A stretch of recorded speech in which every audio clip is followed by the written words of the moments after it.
I'd like to tell it in a song. All right, and I'll provide accompaniment. Everybody's talking about the new kid in town. New kid, and we better stop while we're ahead. Basically, it's about this kid, Charlie, that comes to, gets kicked out of private school and comes to a public high school with the intention of becoming popular, Trying to fit in.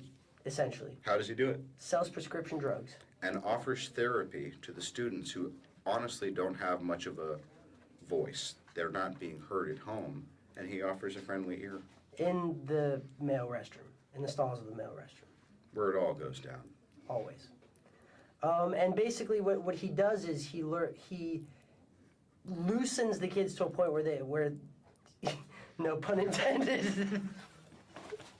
he loosens them up. We're not tired. And he sort of breaks down the stereotypes of this school and makes them comfortable with talking to him and listening to each other. And in the midst of that has an Right. adversarial relationship with the principal of the school, whom senses there's something special about this kid, but then decides that special is actually troublesome when his very own daughter takes a shine to Charlie Bartlett.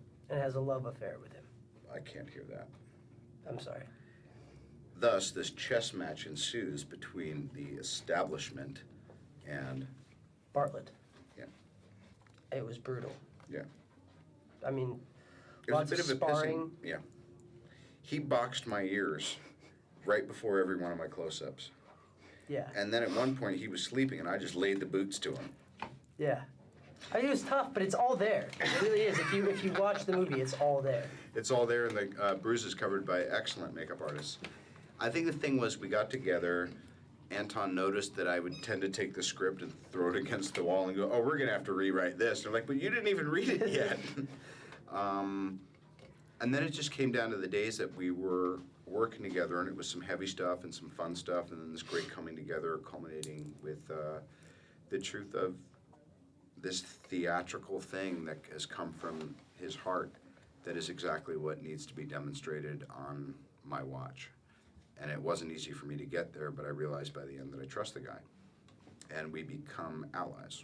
And it's this kind of amazing intergenerational thing, which I think really speaks to the truth of where we're shooting and missing with our kids, and where we should be quick to see where this generation is right. Well, I think all in all, Gardner and Charlie are very similar, and I think that's what unifies them, and that's what makes their sort of their chess match all the more powerful. Is that each one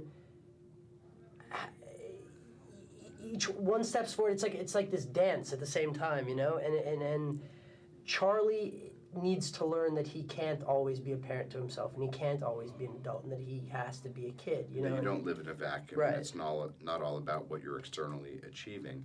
It's about, how are you living, and do you have some sort of moral psychology? And Gardner, at the same time, and this is what I think, Charlie sort of enlightens Gardner too, is that Gardner needs to sort of step up to his and sort of clarify what he actually wants from his life. You know what I mean? And I think by facing Charlie's the one that puts him face to face with all the pressures in his life that are making it unhappy, and it's almost like I think the relationship between Gardner and Charlie is it's like a seesaw. It's like with parents and parents and kids in general. Someone goes down, someone goes up, someone pushes down, someone comes up, and in order to get the seesaw working, you both have to be part of it, and I just have an affinity for seesaws. I just had such an impulse right in the middle of that speech when you were getting going to just go, boring alert! I feel like the comedy lies... I can't top lies beneath. I'm just going to shut up. You know what it is? It comes out of those truisms of you're by yourself, you're doing this, you think you're doing the right thing, the meds aren't right, and you go on some manic trip. Everyone has had a day where they were saying, oh, you know what? I was actually kind of like manic for like 6 hours. And I think everyone cycles into manageable versions of that, and then the overt departures from those kind of, homeostasis is really scary. And that's what happens with, you know, when one of the characters actually really, really is clinically troubled, you know. Come on, you know you wanted to say it. Just say it. Let me start over again and just yell it out as you're boring alert in the middle. You know, the No, I was homeostasis, interested. the boring alert! No, homeostasis is a good word. I could hear it all day. Thank you. Yeah. Actually, that was a stunt double who was really awesome. Yeah. Who was really, really, they were awesome. But he took so many hits. I mean, if you think about it, some of the great characters in the history of films are the ones who get their asses kicked so hard during the movie, but they keep swinging. You know, because there is that, like you said, there's this eternal optimism. I think that's the driving force. Boring alert!